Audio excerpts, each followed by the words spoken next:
Hey, what's up guys? Michael here from TechDiffuse. Thanks for tuning in again. And in this video I will show you how you use loops and range functions in Python.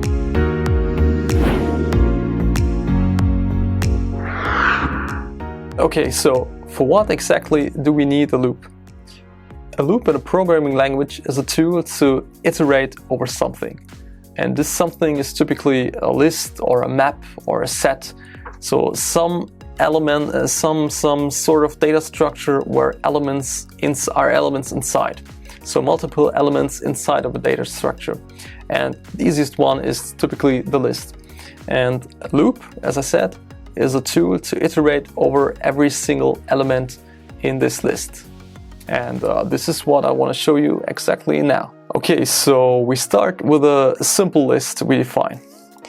We have a list of words, and inside is an element like cat, window, house, animal, and kitchen. Okay, so nothing special at the moment. We have a list of words. Let's print it out. Okay, and there you can see we have a list. We have a cat, window, house, animal, and kitchen. Okay, so and as I said, now we want to have a tool to iterate over every single element in this list. And yeah, therefore we use a loop. And one of the typical loops in programming languages is the for loop. So let me show you that. It starts with the keyword for, and it reads like for a word in words. So words is our variable we have just created. So this is the list. And for every word in this list of words, we want to do something. And this something can be just as simple as printing a word out, an element out. So let's do it. We print our word. Okay, so let me read it again.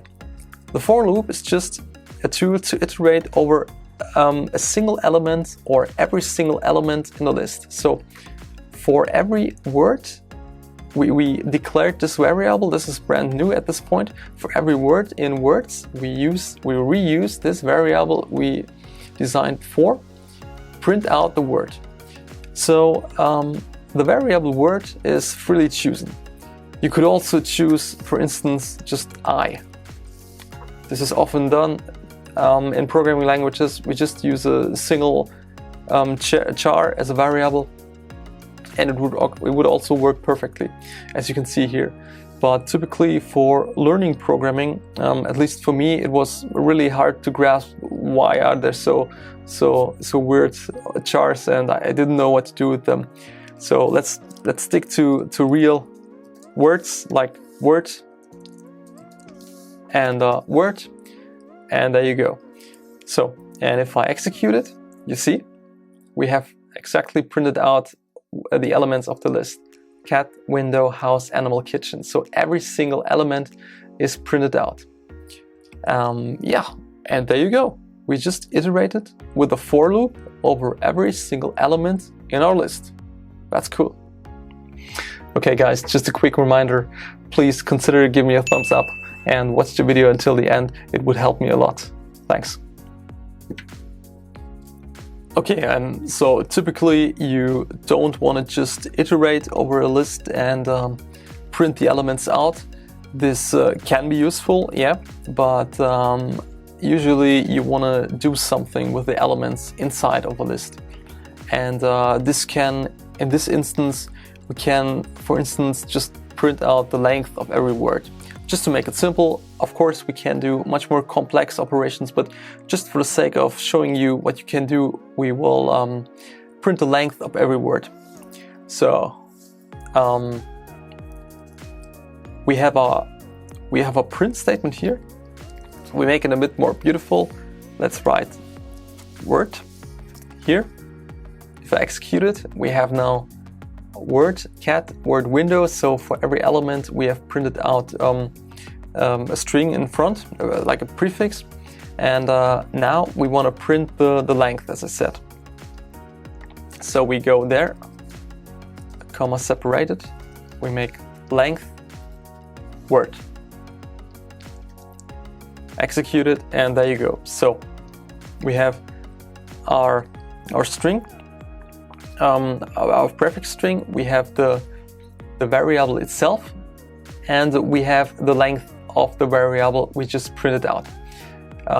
So this is just one use case, one really simple use case you can do inside of a loop with every single element. And now it's up to your fantasy what you will do with this certain element in the loop. Okay, so far so good. There are cases when you just want to iterate in a list, inside a loop, on a list, on a certain element, and then stop. The cases are different to every person what you want to do with the list, but just for instance, imagine we want to iterate in our list. We have cat, window, house, animal, kitchen. We just want to iterate to house and then stop. There's a tool, a helper it's called break. So the break statement helps us to break the loop at a certain point we define. So for instance, let's say we have for word and words, we take this and we make if house in word. So, you know, in every single loop, the word is new, and we ask if the string house is in this new word, then break. So stop. And before, we want to just print out. So before, we want to print out, and if house is there, just break and leave the loop completely. Okay, let's see how it works. And there you go. We have just printed out cat, the first element, window, the second, house, the third, and then the if clause is evaluated to true. So if house in word true, and the break statement activates, and we leave the loop. And that's it. And again, this can be a tool very handy if you just wanna, for instance, get the first occurrence in a list. Sometimes you have multiple occurrences of the same thing, and you would just wanna get the first occurrence and then stop. This can be a use case, but there are thousands of other use cases for this. And there you have a little handy tool to get this done. And there is also the opposite way. So sometimes you don't want to break at a certain point and leave the loop. Sometimes you want to iterate over a list and print everything except of one element.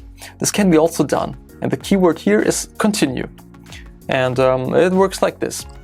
So for instance, we have our loop, and we say if we take again the house, if house in word, then continue, and everything after that is printed out. So what happens here? So we iterate, and we first check if house is in the variable word. If so, continue. If not, print out the word. Okay, so what will happen? Let's see.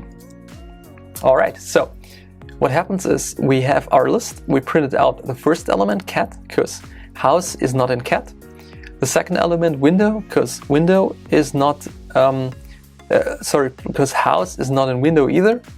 And the third element, we have house is in house. This is very much true. So this if clause is evaluated to true, and this means it's true. We come here and we say continue. All right, so, and continue means scrap everything that comes behind and just make a new iteration. Okay, and this is exactly what we do. We continue, we never reach this point. We come to here, word again, and then the next if clause is evaluated. So if house in animal, no, print word. If house in kitchen, no, print word. That's it. So, and this leaves us that we have printed our list with 5 elements. We just only printed 4 elements and scrapped the house. That's the use case for the continue keyword. So another handy function in Python that are typically used with loops is the range function. So the range function, as the name suggests, can give you a range of, for instance, numbers. So make an example. We have again our for, and we make for every number in, and now we have a range 5. So what we've done here, in the first example, we defined a list of words. If you remember, we have our list of words and we iterated over the list of words. Now we don't have a list of words predefined, but we define like a list now inside of the declaration of the loop. If you can understand somehow, we don't want to declare it before, we just want to have a range here. And range 5 is exactly what the name suggests. So we go there, we print our number, let's work it out, and there you go. What range does is it creates a list for us from 0 to 4. So this is a nice little way to create a list for us if you just want to iterate over a certain range of numbers. And for those who have watched my videos on slicing, you may see that it works similar to slicing in the respect of that we set 5, but we only go to 4. So the last value is exclusive. We start iterating by 0, because this is typically what a computer programming language does, from 0 to 4. So don't forget, the 5 is exclusive. Okay, so there are cases where we don't want to start at 0. Sometimes you just want to start at a different number than 0, and then the range function also gives you the possibility to do that. So we have used the range function here with just one element, but you can also use it with multiple elements. If you use it with 2 elements, for instance, we use the 10, let's see what happens. Okay, so we used range function from 5 to 10, and what happens now is that we have printed out numbers from 5 to 9. So again, similar to slicing, the first element is included, the 5, the last element, 10, is excluded. So this is the upper barrier, but it's excluded in the list. Don't forget. This is a nice possibility to print the numbers from 5 to 9. Okay, but the range function also supports us with a third possible variable. This is useful when you don't want to print the numbers in a certain range with just one element added. So what I mean by that, what we see here, if we had range 5 before, let's make it back, we have always added one element. Not exactly one element, we added the number 1. So 0 plus 1 is 1, 1 plus 1 is 2, and so on. And the same goes if we have 5 to 10, we started at 5, and we also added 1. So 5 plus 1 is 6, 6 plus 1 is 7, and so on. But there are cases if you want to have, for instance, every second number, every third number, something like that. And the range function also gives us the possibility to do that. So for instance, we want to iterate from 2 to 30.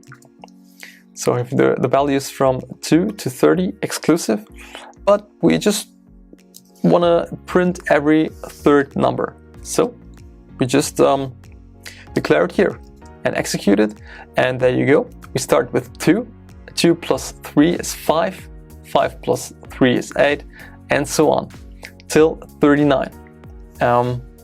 This is a nice way to iterate over other numbers than 1 in a certain range.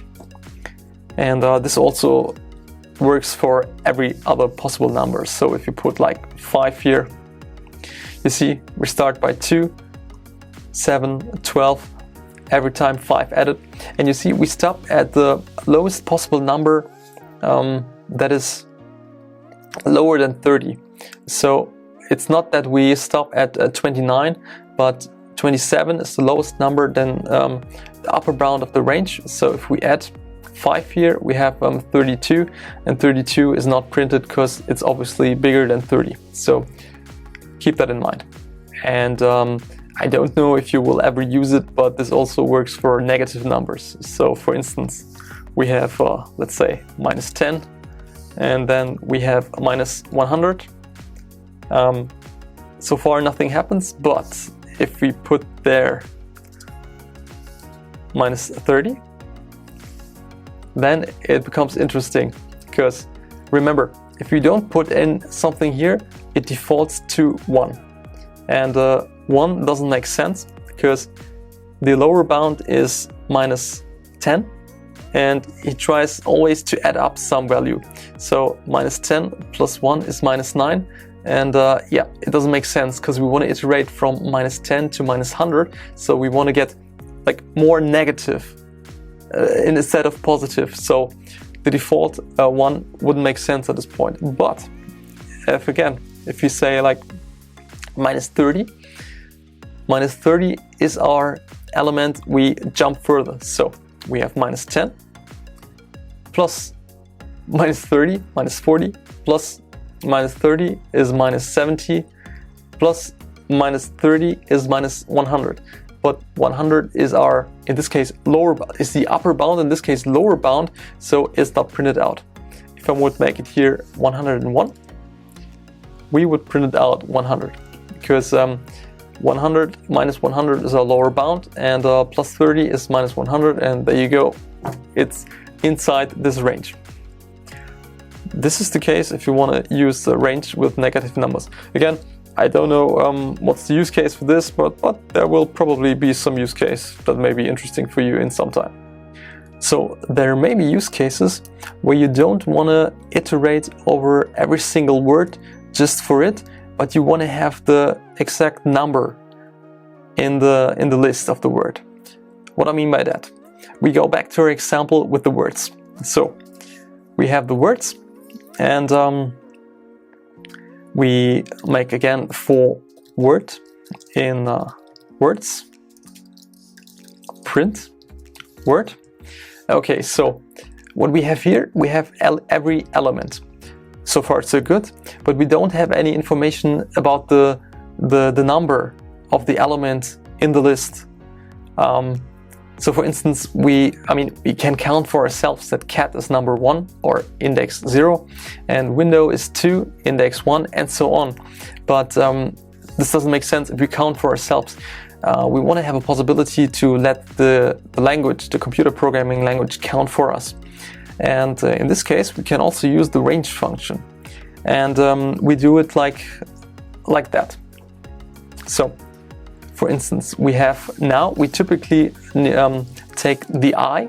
I is often used as a placeholder for a number. And we take the range, and we now make the length of words.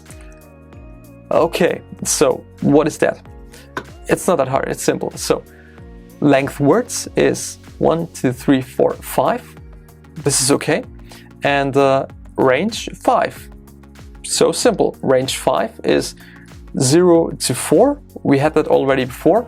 It's just written differently. Can you imagine? So, and what we print out now is 0 to 4. There you go. And now what we can do is we have the information of the number of the index, and we can use this index information to print out the element of the list at a certain index. And this works like that. So we have the I, we have words, add I, and I just copy that and we make it like that. So we print the index and we print the words, so the list at the certain index. So, and we know that I runs from 0 to 4. So what we do now, we print first the number 0, then words at index 0, and then number 1, and then words at index 1, and so on. Let's see how it looks like. And there you go, there is it. So I at the first loop iteration, I is 0, and words at the number 0 is cat. In the second iteration, I is 1, and words at 1 is window. In the third iteration, it's 2, and words at 2 is house, and so on. So if you use the for loop with the range function and iterate over a list, you can use the information of the index to get the element you desire. And this is also a typical use case in programming, because often you want to remember the index to do something with it later on in the program. And this is the possibility that Python delivers us. Okay, so we're almost done for today. I just want to show you some things you can do with the range function, some little, play around with it. For instance, we take again our range, we make range 4. So we spell it correctly. Okay, range 4. If we print it, interestingly, what you see, we don't print out a list, but we print out the range function. This is to remember. So we print out 0 to 4. And this is typically what we do. So Python optimizes it. Don't forget, we don't get a list like this if we use it in a print statement, but we get the range definition. It's just an optimization from Python. Don't bother at this time. What I wanted to show you is this here. We can sum it up. So sum, and let's see what happens. Okay, 6. So, you may ask yourself, what the hell? Well, why 6? But we already know. So what does range? Okay, maybe we do it in this way again. So for I in range 4, print I. Okay, and what will happen now? So we make a print statement just to make a gap here. Okay, so if we print range 4 like this, we have first 0, 1, 2, 3. And I'm pretty sure you already see it yourself now. 6, and these numbers, we make sum. So this is just, we summed up these numbers and it evaluates to 6. So the sum function is a neat little tool to sum up values of a certain range. We could also make it like this. For instance, we have a variable sum that is like 0, and okay, this is built in, so we make it my sum, and let's say my sum is my sum plus I. Okay, so what happens here? And we print it out. So at first my sum is 0. In the first iteration, my sum is 0 plus I, and I is still 0, so 0 plus 0 is 0. Nothing happens. We go also even further and print this out here. In the second iteration, my sum is 1. We have 0 plus 1 is 1, and store it. Okay, next iteration, I is 2, and my sum is 1 from before, so we have 1 plus 2 is 3, we store it. Next iteration, remember 3, in the next iteration I is 3, so my sum was 3 before, plus 3, 3 plus 3 is 6. There you go. Let's print it out. So we get rid of this here. And yeah, there you go. So as I said, in the first iteration, my sum will be 0. At the end of the second, it will be 1. At the end of the third, 3, and at the end of the fourth, it will be 6. And 6 is again our end result. We can make a gap here to make it a bit more clear. So, and instead of writing this statement like 4 or 5 rows, we can make it everything in one simple line. So this is also a convenient function that delivers Python to us. It's neat, it's cool, and yeah, one of the reasons why Python is so great for example, prototyping. But you can not only sum up ranges like that, you can also create lists like that. I will show you how. So we get rid of this, and we define our list, my list, and we have again our range function. So as I said earlier, this doesn't work. So we have this stored now here, but in my list is only this range function defined. This is not what we desire. We want to get a real list. So we use a similar convenient function like before. Like before, we used the sum function. Now we use the list function. So it's the list function, and we use it like this. List, make it so, execute, and there you go. We say the range and put it inside of a list and print it out, and we have our list from 0 to 3 in range 4. This is really cool and a nice convenient way of creating lists. And of course it works with every range you can possibly imagine. So what we done earlier is like we want to start at 4 and like end at 40. Then you have such a long list here, or you want only every 5th element. Then we have only 4, 9, 14, and so on. And it doesn't get much easier to create a list in any other programming languages. So if you want to create a list at a certain range, this is the way to go in Python. Okay, so now the last thing I want to show you is the pass statement. So what is the pass statement? It's really quickly done.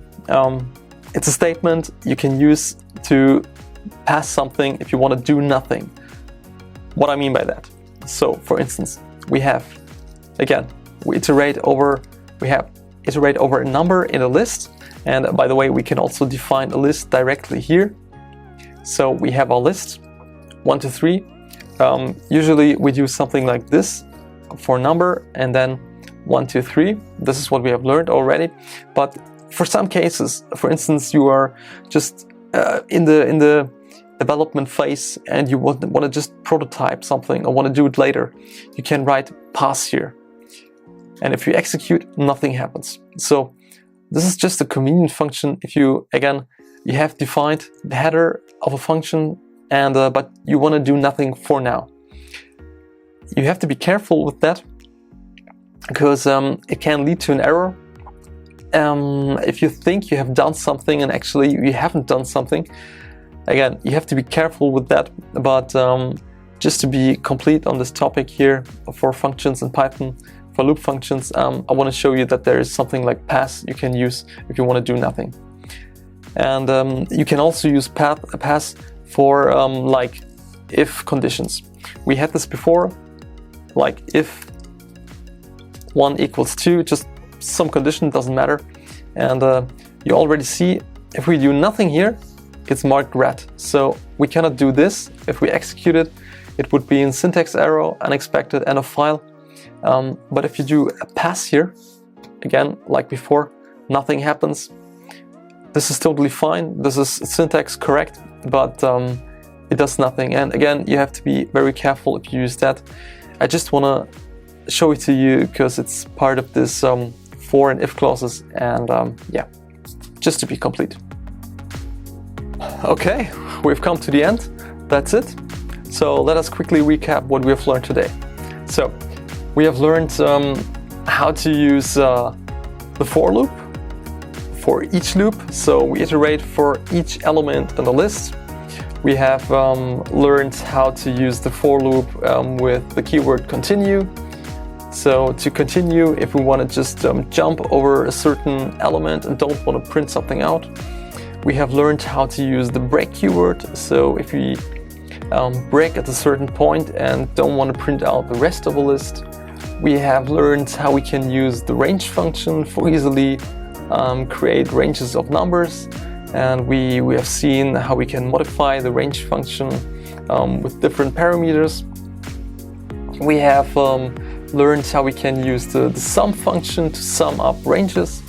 We have learned how we can use the list function to easily create lists with the help of the range function. And yeah, finally we have seen the pass keyword, which we can use to pass the execution of a certain code element. So for instance, of a for loop or of a if condition. And yeah, that's it for today. Okay guys, so thanks for watching. I hope you've learned something.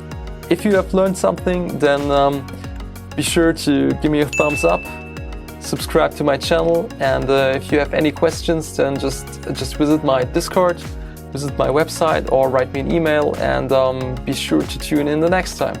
See ya!